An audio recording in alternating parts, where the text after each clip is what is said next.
Bonjour tout le monde, vendredi 24 janvier, point bourse.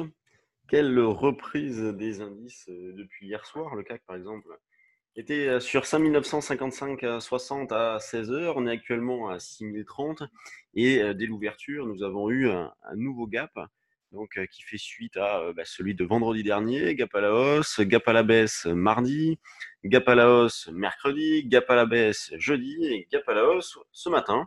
Donc ça témoigne bien la grande hésitation avec des opérateurs qui sont ballottés par l'histoire du coronavirus, alors qu'au niveau économique, il n'y a pas grand-chose. Donc le marché nous montre une nouvelle fois qu'il a des ressources. Donc l'idée générale reste toujours d'acheter sur des replis. Alors hier, on a pu le faire sur 5955,60. Moi, je sais que j'en ai surtout profité pour acheter des calls. Donc quand on a une reprise comme ça de 80 points, bon, ben, c'est fantastique. Là maintenant qu'on est à 6030, eh bien, acheter sur repli est pas évident à faire. Donc on va essayer de viser 5000, 6510. Vous voyez, ce matin, quand on commence vers 6010 à l'ouverture, oh, on essaye d'acheter vers 80, 85.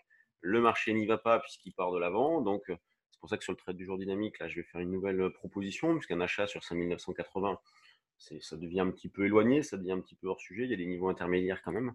Donc autour des 6000, 6000, 6005. Donc on continue d'acheter sur des replis. Sur les synthétiques, eh bien, on profite de ce rebond pour vendre. Vous voyez, notamment sur les calls qu'on a pu acheter hier.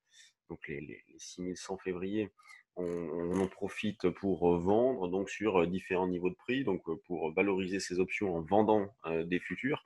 Donc sur le fond, il n'y a absolument aucun changement. Nous, on continue de surveiller la zone des 5940-50 pour un premier warning. Tant qu'on est dessus, probabilité de rebondir maximum. On l'a montré à plusieurs reprises. Le marché l'a montré à plusieurs reprises et encore hier. Et en dessous, on aurait une première alerte en pur intraday. Sur le DAX, la zone d'achat, bon, au départ, on partait sur du 13 380, prêt à payer 13 400. Bon, maintenant qu'on est à 530, c'est hors sujet, bien évidemment. Donc là, c'est pareil, hein, on va rapprocher. Donc bon, 480 pour les plus agressifs. Sinon, pourquoi pas la zone autour de 450, 60, ça serait pas mal. Tout dépend d'où on va partir, à quelle heure on va rebaisser. Vous voyez, c'est là où oui, c'est important d'analyser les choses en temps réel, d'analyser le contexte. On aura pas mal de chiffres aujourd'hui, pas mal de PMI notamment, donc peut-être que ça va amener un petit peu d'activité, un petit peu de volatilité. En tout cas, pour l'instant, vous voyez, hein, depuis la reprise d'hier, on monte constamment au-dessus de la moyenne mobile là, sur le CAC. Donc c'est assez impressionnant cette régularité-là. Le DAX, l'eurodoll a fini par faire un plus bas. Donc, il stagnait autour des 1,11 depuis le début de la semaine et finalement, il est passé au travers hier, donc confirmant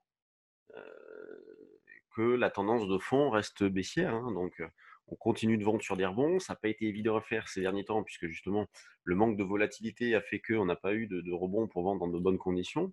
Maintenant, partant de 1,1055, eh bien, on va essayer de vendre vers un 10, 70, 75, vous voyez, pour jouer le pullback dans cette zone-là, donc sur les plus bas. Donc, tiens, je vois que ça clignote. Peut-être qu'il y a eu des chiffres. Vous voyez, le CAC qui continue, le DAX qui a accéléré avec. Donc là, vous voyez, typiquement, ce sont des stops qui se déclenchent. Donc, 9h30, il y a peut-être eu des chiffres déjà. Donc, on voit un petit peu de nervosité sur l'eurodoll aussi. Donc, avec une zone de vente, un 10, 70, 75. Et au-dessus, ça serait un 11, un 11, 10, vous voyez, les plus hauts d'hier après-midi. Sur les actions du CAC, hop, je suis désolé de me répéter, mais c'est comme ça la tendance. Donc les valeurs restent bien orientées. On a une grande régularité. Un CAC qui est en donc, de 1,14% avec 280 millions, c'est pas mal. Donc vous voyez le gap à la hausse. Hein. Bon, il n'y a presque pas de gap puisqu'on est sur les extrémités de la veille. Mais donc une ouverture en nette hausse. Vous voyez les stops là sur le DAX qui sont déclenchés pour rien. Et ensuite, donc, vous avez les grosses pondérations en ordre dispersé, la régularité, beaucoup de valeurs entre 1,5 et 0,7 de hausse. Vous avez les trois quarts du CAC, LVMH donc qui se rapproche d'un contre-signal, vous voyez ici dans cette zone avec les croisements des moyennes mobiles 5 et 21, c'est pas vilain d'ailleurs. Total, la plus grosse pondération du CAC, bon, qui remonte un petit peu après la baisse d'hier. Donc tout est sous contrôle, hein, c'est ce que je vous disais hier, malgré le repli en cours, c'est pas méchant pour l'instant, il n'y a rien d'annonciateur d'une forte baisse. les opérateurs restent tournés vers la Chine et l'évolution du coronavirus. Sur le plan économique, on va attendre les stats, il n'y a pas de changement majeur. Donc il y a tout pour que le contexte de fond se poursuive. Là, sur les valeurs, on a Erytech Pharma qui est pas mal. Elle a pris appui sur la moyenne mobile et là, elle repart. On a également donc euh, Carrefour, celle-là qui monte un peu. Atari, Beneteau. Oui, il y a pas mal de valeurs ce matin. Alors, il n'y a pas des variations très importantes sur les valeurs secondaires, mais il y a pas mal de valeurs. Donc, Balio qui est en contre-signal, Morel qui remonte après avoir le petit trou d'air.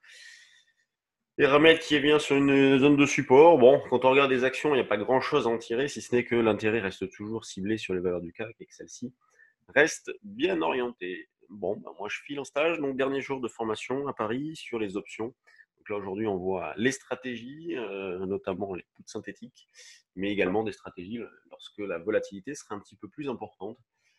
Je vous laisse, bonne séance, bon week-end, et on se retrouve lundi depuis Bordeaux. Salut!